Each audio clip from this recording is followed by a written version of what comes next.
Hi there, my name is Eric and I play bass, and I'm here with Billy, who also plays bass. We're gonna walk through his rig. All right. This glorious stuff with the Winery Dogs here in Stockholm. So. Yeah, nice to be back to Stockholm. Good to see you again. Yeah, it's been a while. Wonderful. Yeah, so it's pretty simple now that I'm doing Helix. Yeah, exactly. Everything is in the Helix software. Yeah.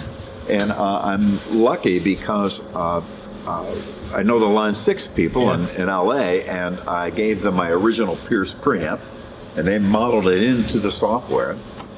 And it's a very, very accurate representation of that. So I don't have to carry that with me. Exactly. And then they had some compressors in there, which were good, but not what I was used to. So I asked them for the same favor on my Rochester, New York compressors from Ashley Audio, this company in Rochester. So in the software says Rochester Comp. That's my. So those work very nice too. I'm also using in this as an external loop. I have the one of my favorite little pedal compressors, the MXR bass compressor. It was one of the first true 5-knob pedal compressors. Yeah, exactly. And it really is great. I probably don't really need it, but as just a psychological, Yeah, exactly. You're a little crutch. Where's the thing? Where's that? Yeah. But sometimes it's off. I go, yeah, that's not. Ooh, it's off. Put it in there. So basically, it's hard to see. Maybe we can take a photo of it later, or if you can get the camera in here to look. Basically, I've got a little bit of a. It's always in transition, so it's never exactly. These don't always represent exactly what I'm doing. This is the Pierce preamp, and then there's a gain down for it if I want to have a little less gain into the distortion, and it's split between the distortion channel and clean channel. And then it recombines later, like it did in the real preamp, and then a distortion off. You want to turn that off completely. And back in the day, I used to have one button on the floor. That was distortion on, distortion off, and that was it. So that kind of represents that. I remember you told the story about Steve Vai and his massive MIDI rig. Everything went down. And that was '86, so one of the first real pedal boards. Yeah. And when the power went down, you had to reprogram the whole thing every time, and the power went down about 3 times per sound check. So it was a tough time for Elwood, who was his crew guy at the time. So we can turn that off. There's a little bit of a noise gate. Once in a while, I'll get in an environment with some noise coming in. Yeah. Just a way to gate it out. Then I go and I'll use this little courtesan flange, which is a nice little flanger in there for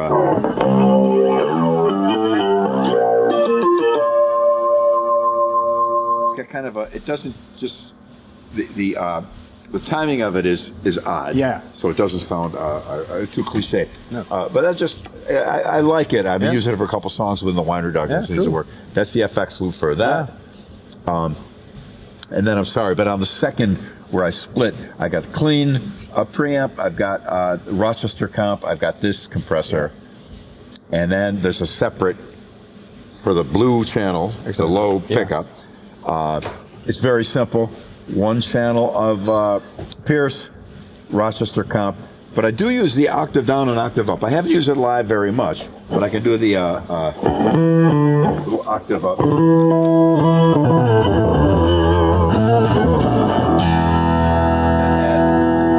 a low.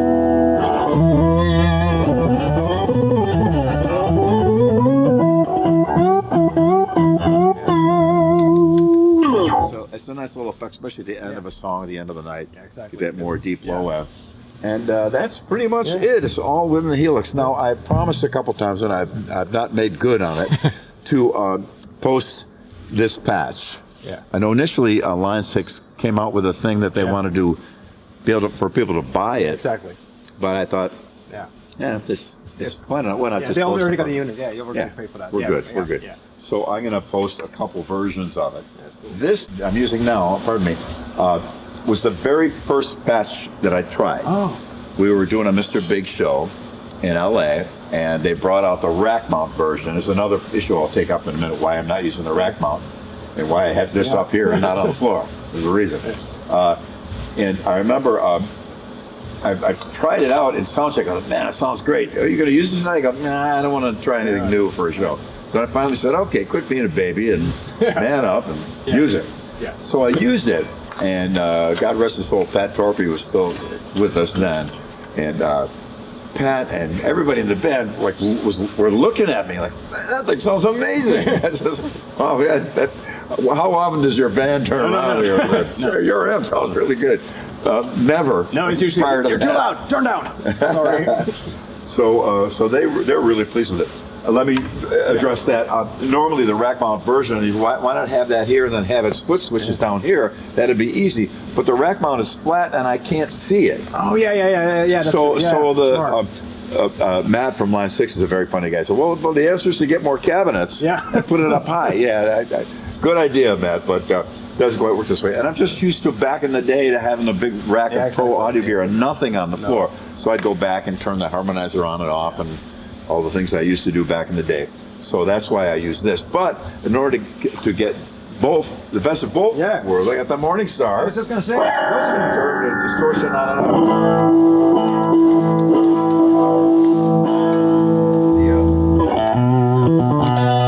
The high and the low. So I can program any switch. And it was quite easy, actually, once I got rolling with the Morningstar to get its editing program up. And get everything working. They're not making the MC8 anymore. I think they're out of stock, so I found one used. And then they just came out with this brand new MC6 Pro, and it's got a different way. You see it. You can see it way better. The video output there of it. But we had a problem initially. I'm playing along and I look over and it's off. Yeah. So what the heck? So Jeff came over, unplugged it, plugged it back in, and it goes on again. Okay, good thing. Look over, it's off again. I'm thinking, is there a problem with the software? No, it's a screensaver. Oh. Yeah. So all you got to do is touch any button and go on, but we didn't know that. So and stupid me. Yeah, and the panic. Like, everything sounds right, but something's wrong. So it was my own stupidity that there was just plenty of that. So they work great, and I'm really pleased. And they're going to probably do an updated version of the MC8, which will duplicate these main 8 buttons here. So I try to make every preset that has these as my preferred things to manipulate during a show. So it'll duplicate that. And then eventually it's going to run out towards the front of the stage. So I can do it all out there. That's the theory. But I generally am a creature of habit, so I do things a little bit at a time before I make a big change. For example, I installed 2 Killswitches. Oh! For the low or the high. Ooh. That's new.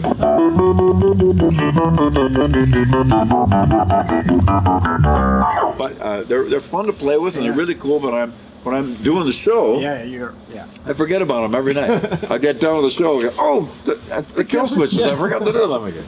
So unfortunately, I haven't done this for a long period of time. I get into a certain way to do it. I'm using the Hartke power amps. They're just great.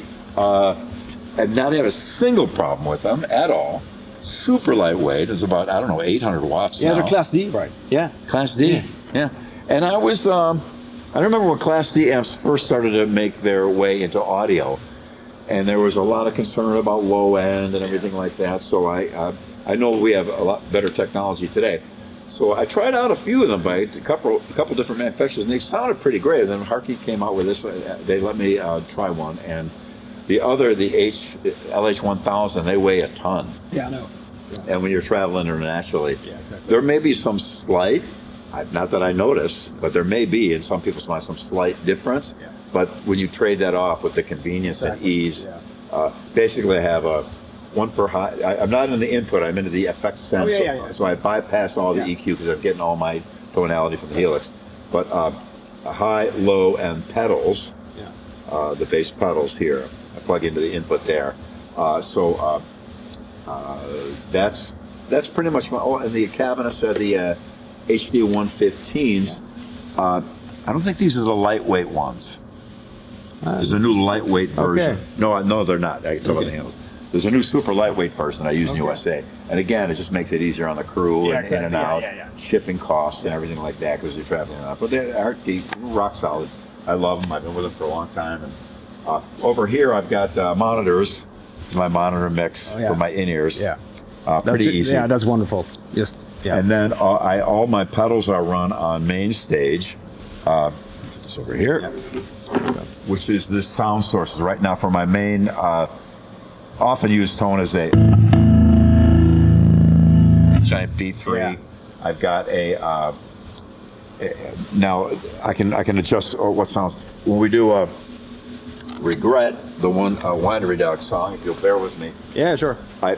Richie's on the piano, and he comes off it, goes to a guitar solo. So I play the.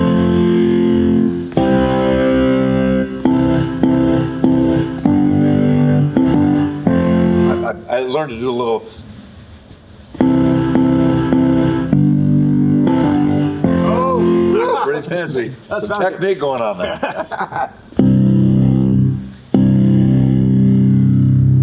So I can do all the piano chords. Exactly. In Mainstage, you can program a single note to play a chord. Yeah. And you could also do a sample if you wanted to do a chord that has some dynamic Yeah, you can do a lot motion of stuff to with it. that. Love using Mainstage. And it's just been great. In my solo now, I do a little thing where I just get some strings going and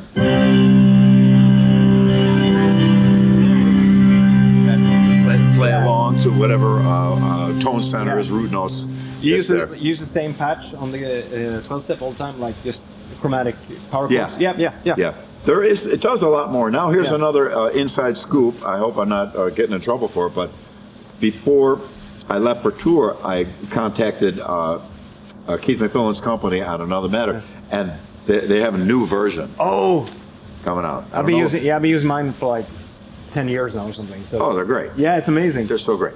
But they have a new version coming out, and a new version of the soft step switcher. Oh, So now you got me excited. Because he's a Awesome. real innovative guy, so Yeah. I'm not sure what he's going to do new on it, but whatever it is, it's going to be fantastic, I'm sure. That's amazing. It's a great little company. And I mounted on a board. One guy wrote to me, said, "I got the Keith McMillen, and when we're on a carpeted stage, it bends. Yeah. That can't be good." I go, "No, it can't be good. So you got to put it on a stable piece of wood. It's Velcro down there." And also I have that Velcro here because Yeah. the computer connectors, the USB A, B, Yeah. and C, they're really not meant No. to be like these. You can plug this in and out Yeah. forever Yeah. and it'll never break. So I have Velcro around them and tighten up in there so they don't move around a lot and they Exactly. stay. And that connector stays in. Yeah. So the cord gets wrapped up, and you're not constantly plugging it in and, No, exactly. and out all the time, Yeah. which would wear that down. They just don't last that way. No. And that's about it for the system. I'm using the Line 6 wireless. It's been really good. I feel for all wireless companies because there's so much happening in the bandwidth Yeah. of wireless now. We've had almost no trouble at all. But some places, especially in some countries, they got different laws and different bandwidths assigned to different things. It's you can have a little problem once in a while. So I know they haven't updated this for quite a while. So with a company, that generally means they're probably working on a new version or better version or some improvement. So, but as is now, it's been fantastic, and I have very, very little trouble with it all.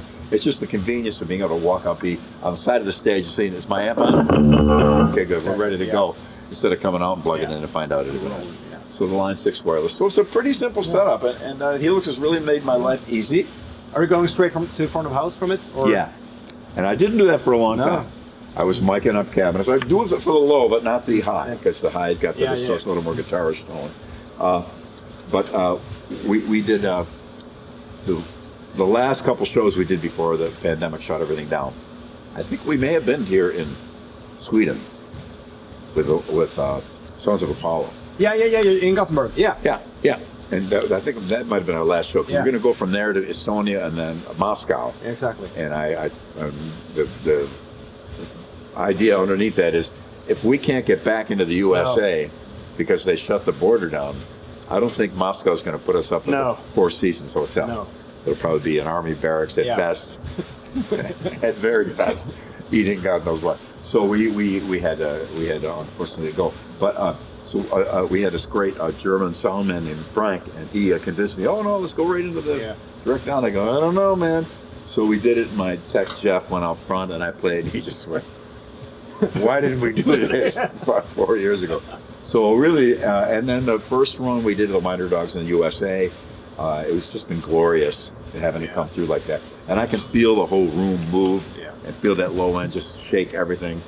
and it's just direct. It's some things that I avoid. Like a lot of guys avoid the in-ear monitors for a long time, but when you finally get it and finally do it right, you go, yeah, why didn't I do this? what was I waiting for? Similar thing. Yeah. So a lot of guys are still, you know, they want their tube amp and their pedals or rack mount preamps, and that's great, and I love that, but the practicality of it, traveling internationally, is just I can't beat that. plus you take a great piece of gear out, and once you check it as luggage, you don't know if you'll ever see it again, and if you do, if it'll be in one piece.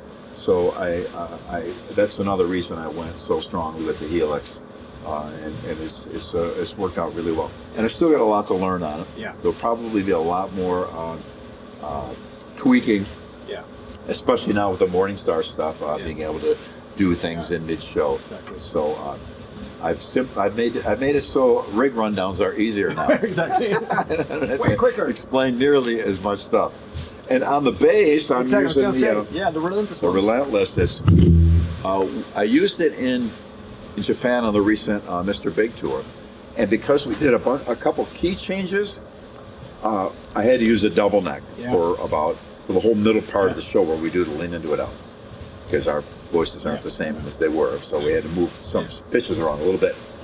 And so I put this bass down, and I put the double neck on, which has an older version of that, and it was about a 6 dB less than this for that low end. It was loud.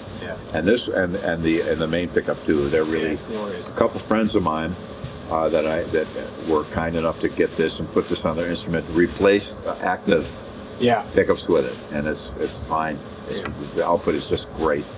And I like that it kind of just the silver starts to show through, because on all the Yamaha hardware it's kind of like that too. The black kind of gets a kind of a motif to it there, a little kind of look, and they match really nice, and it fits well, and they're as you know, they're rounded to match the radius of the fretboard. And Larry did just an amazing job on these, and they're so silent, they're so quiet. Oh, it's unbelievable. That's what I said. I got a little noise gate in there, but I haven't used it since we started playing after the pandemic. So do you use the same setup with Mr. Big in terms of almost exactly. Cool. I do a couple tuning changes for the pitch changes on the Mainstage. On the Mainstage, but that's about it. It's the same exact thing. And that helps because you get used to a setup, used to a thing, used to the strings you use, as you know, the way the pickups sound, the way the instrument feels. Then you can start to really concentrate on note choices and playing and what you're doing, and not have to think about gear as much. And that's another thing I have to give Helix, the Line 6 people, credit. It's been trouble free. We had the original one that I have, which we have with us as a backup, has been traveling for thousands of miles. So we did have one problem with it, but it was only because it got thrown around and smashed apart and beaten up. But it still works fine. Just a bit. So any other questions about the wine base? The wine colored base. We need to just grab that just thing. show it, because it's so glorious and beautiful. Yamaha was kind enough to do this custom instrument for me. They got the plexiglass, or acrylic rather, about here. You tell me how heavy that is for you. Oh God. That's it's pretty heavy. That's pretty heavy. We did the Hipshot Ultralight tuners, which are great. I'm going to put them on every bass. They're really fantastic. And it's basically these are wine labels on the artwork there, and they added a little neck to the fret, so it looks like a wine bottle. That was just by luck that came out that way. The knobs are corks, and this, of course, lights up. On a dark stage, just a little bit more. This has these are not the Relentless pickups. They look like them. Because they were polished like that, but they're not. And that's one thing I have to get them on here, because it's noticeably quieter. Now I could do an easy switch, but then I'd have to open up the editing program, and there's never any time to do that. But it's just been great. They did a great job on it. It weighs a ton, but it doesn't bother me. Even with the double neck, playing it for Sons of Apollo almost 2 hours, it was okay. It didn't bother me. You know, my chiropractor loves that bass. That's what I always say, because he knows he'll have a customer. Exactly. So yeah, that's about it. Yeah, great. We I have a backup to that bass, another blue one, just in case of who knows what. Yeah. And this, so I'm only traveling with 3 basses, and it works out fine. My in-ear monitors are Jerry Harvey company's making them. Very good, fantastic, excellent company. And I usually just have one in and the other plug. Yeah. What this does for me is it helps me get to a reality level on how loud these are. Yeah. Because one of the problems, the guy who invented these initially, a guy named Stephen Ambrose, is a friend of mine. Mr. Big was one of the first bands ever to have in-ear monitors. We opened up for Rush back in the early 90s. And we had our own FM transmitter on stage. And the receiver was a Sony FM Walkman. It was the original version. That's awesome. And then from there, an industry was born. So, but I found that, and the guy who invented them had a little problem with it because he was concerned that people were blowing their ears out. Because if you don't have any reference point, you start turning them up and turning them up and turning them up, and pretty soon they're louder than any wedges ever will be. Yeah, and you have ear fatigue and everything. So So I put an ear plug in this ear, so it's out. Yeah. So, and then I match the other ear to that. That's smart. So it's quiet. And if I need a little more, I can either pull the earplug out a little bit or turn it up here a little bit, but I try to leave that alone. Yeah.